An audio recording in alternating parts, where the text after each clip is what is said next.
Misy manararaotra ny vona mahazo ireo trabono amin'ny faritra Tsinanana taoriny fandalovany rivodozaka ezany izay niteraka faharavana goavana ary indrindra fampitena teo amin'ny tokantrano maro. Efa misy mantsy ireo manao rarapaty ka mampiakatra sahady ny vidin'entana hatrany amin'ny avo telo eny hoy ny filohan'ny GEM na ny Groupement des Entreprises de Madagascar androany araka ny tatitra voaran'izy ireo. Manao antsova araka izany ny GEM sy ireo sehatra tsy miankina rehetra manoloana io fanararaotana io indrindra amin'izao vona goavana izao.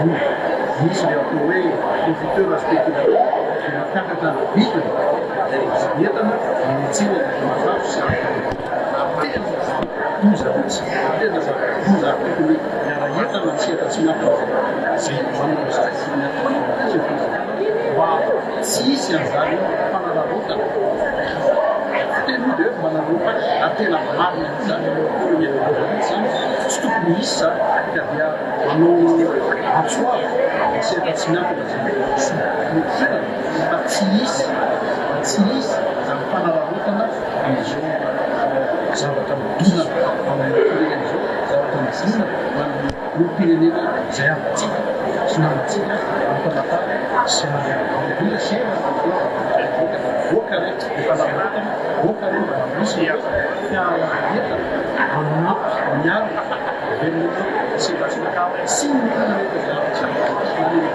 tsy maintsy andraisana fipetra kosa ireo izay rehetra amin'ny manararaotra manoloana ny vona mahazo ny mpono amin'ny faritra Tsinanana.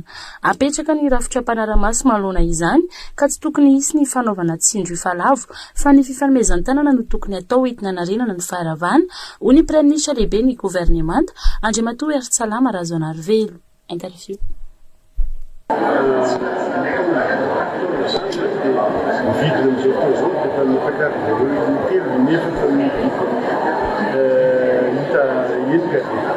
Manao antsova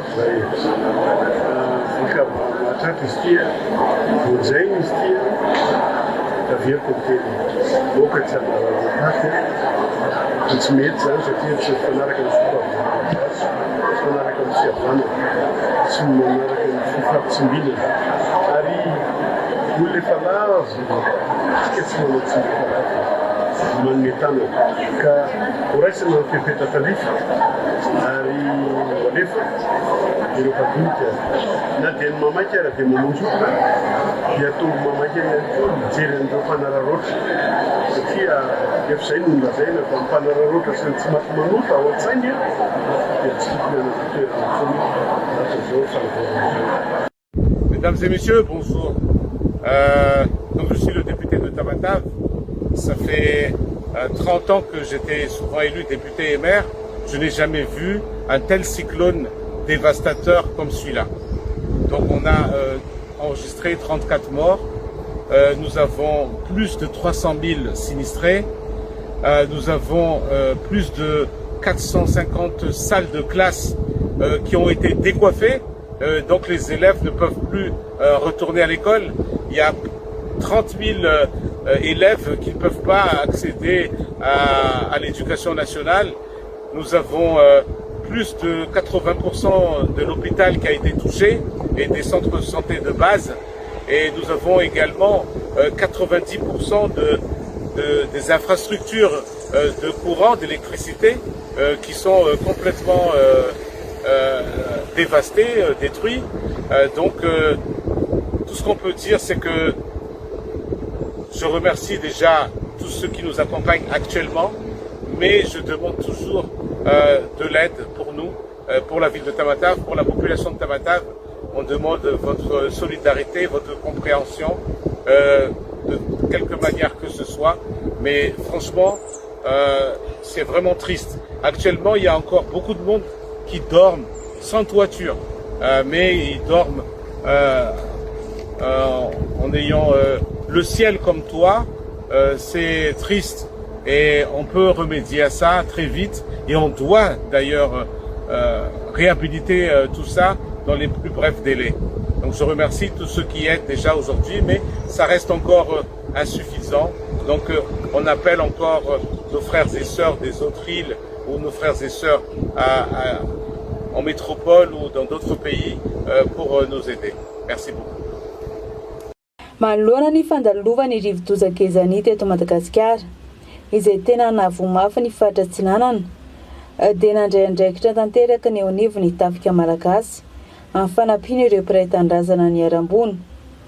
Araka ny toromarika izay nomeny Andriamatoa Ministra ny Filohalondaha Jeneraly Zavitomby Maminirina Elia dia tonga teny an-toerana ny zoma fa 13 volana febroary lasa teo ny lehibe ny etat-major ny tafika ny Jeneraly Puglas Demosphère niaraka tamin'ny lehibe ny etat-major ny tafika an-tanety ny Jeneraly Rakotomanana Ertina Tanel sy ireo tompon'andraikitra ambony eo anivo ny tafika ary Ramatoa vatany Andriamatoa Ministra ny Filohalondaha Fabienne Zavitombo notrony ny fikambanana ny vatany miaramila. Tonga eto moa zany ny eo anivon'ny etat-majorn'ireo tafika izay tarihako no ny voina mahazo ny aty amin'ny faritry Atsinanana aty amin'ny faritry Pangalana eto atapy-tanànan'ny Toamasina fandalovan'ny rivo-doza izay hitantsika tao anatin'ny andro vitsivitsy.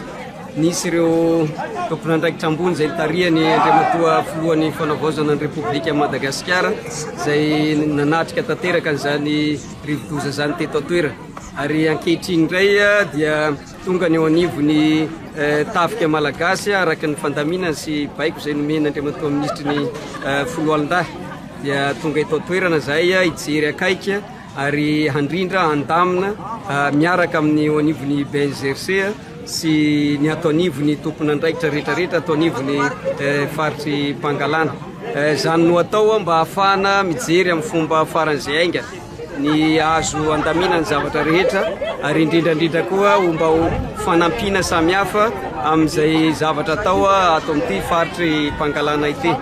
Nisokatra tamin'ny fomba ofisialy ny zoma 13 volana febroary ihany koa ny hetsika fandraisana tanana ireo trabona totosen'ireo miaramila mpitsabo izay natao ho an'ny vahoaka tsy ankanavaka fa tsy ho an'ny miaramila ihany. Mariana mofa mamaim-poana avokoa ny fandraisana tanana sy fanomezana fanafody mandritra izany. Eto koa zany dia misokatra amin'ny fomba ofisialy ny fitsaboana maimaim-poana izay sahanin'ireo mpitsabo miaramila atao amin'ny faritra ary ny GDS na ny lehibe ny komandy ny fiarovana sy ny filaminana eto an-toerana sy ny mpiara-miasa aminy rehetra. Ary izany no atao tsy ho an'ny miaramila fotsiny fa atao zany ho an'ny vahoaka ray manontolo eto amin'ity faritra ity mba ho tonga hisy ny fitsiriana, hisy ny fanomezana fanafody samihafa dia hitoy manomboka androany zany asa fitsaboana izany ary hitoy ho hita arak'izay mampety azy.